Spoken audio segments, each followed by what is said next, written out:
Now, Daniel is the only one with a solo thing this week, and his Discord activity uh, has been tattling on him for what that was. So let's see what he thought of Cyberpunk 2077. Seven, seven, seven. Yes, yes. Yeah, so I finally got around to playing this game. I kind of ashamed to admit I bought it twice.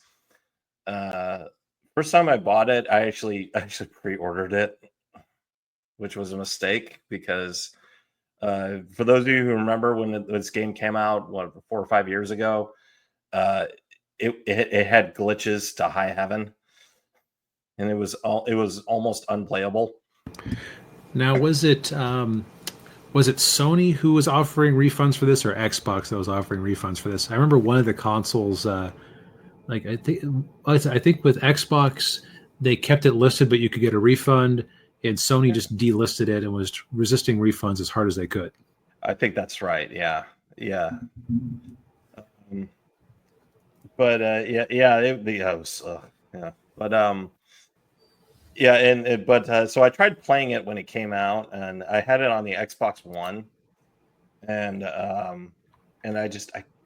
for whatever reason I just could not get into it. It was really hard. Like I do the prologue, but then once I got past the prologue, I just couldn't get in. It wasn't the story; it was just the gameplay.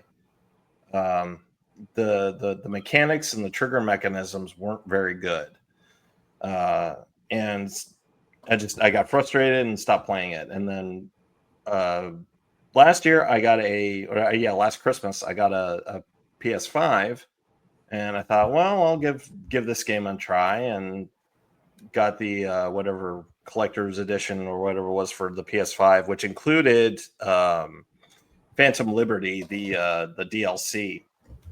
And I did play that too. Phantom Liberty. Oh, My bad. That was on my end. I was like, why am I hearing myself? That's all right. It's all right. But yeah, so I decided to go ahead and play it, and I managed to not only get past the prologue, but I managed to play the game all the way through for 80-ish hours. But no, it's a decent enough game. I mean, it was enjoyable. I mean, once I figured everything out, like how to do the like the role playing aspect of it, like building leveling up, getting the cybernetic upgrades, and getting the guns and everything. It was actually much more enjoyable. The main story I think is really the highlight of it. And of course, there's some side missions that were a lot of fun to play too. So there's like three different missions. You had the main story missions, you have side missions, and then you have what are called gigs.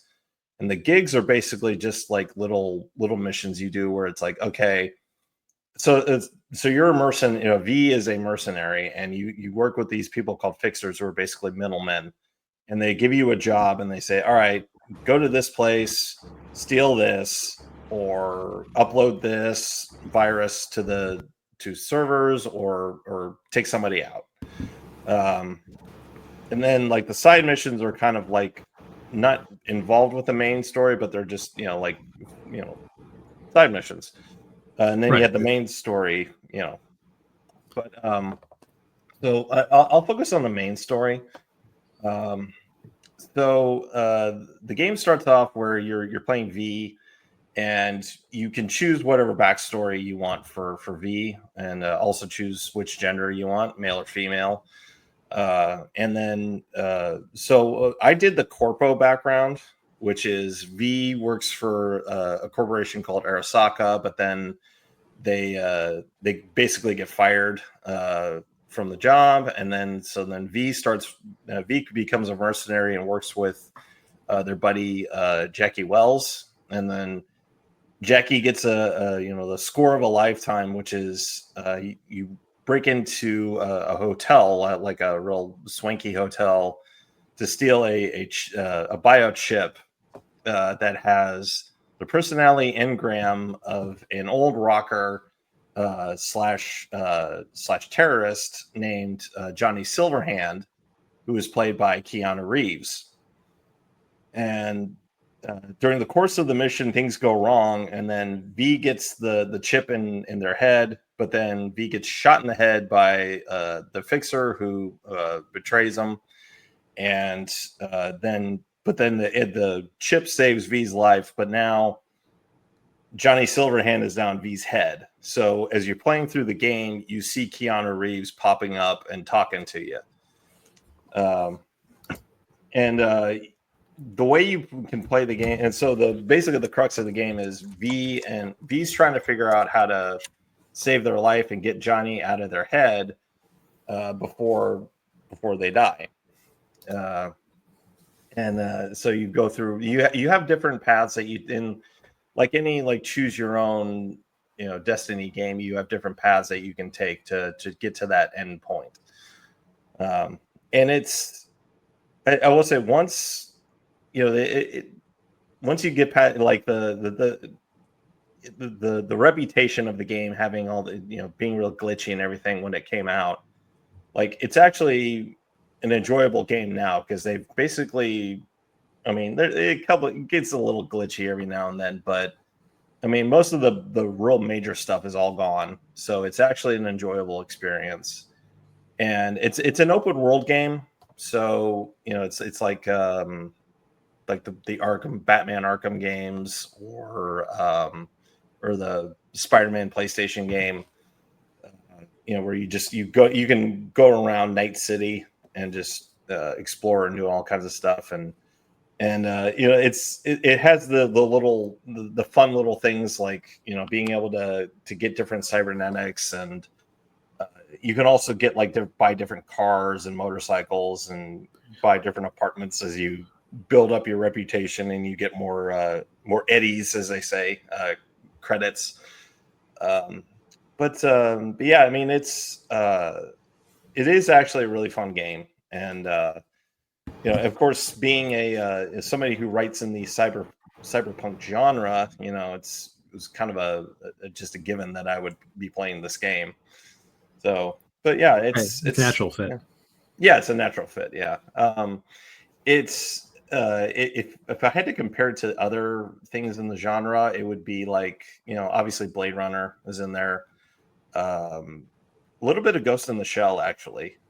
Certain aspects from that franchise pops in here, especially with when they're dealing with stuff in cyberspace and AIs and people's consciousness being in the net and all that stuff. But yeah, if you've got, I don't know how much it is on on any of the PlayStation or Xbox or anything like that. But definitely, if you haven't tried it, I would recommend giving it a try. It's on, like I said, it's PS5. I believe it's on Xbox. Yep. And Steam. then Steam. Yeah, you can PC version. Yeah, so almost certainly on Good Old Games, since it's their company. Yeah. But yeah.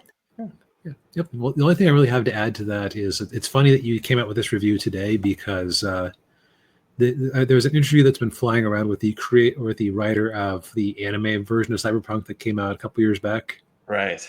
Yeah. And his reason for writing this show basically boiled down to: Poland is a sad place. People that are born sad and they die sad.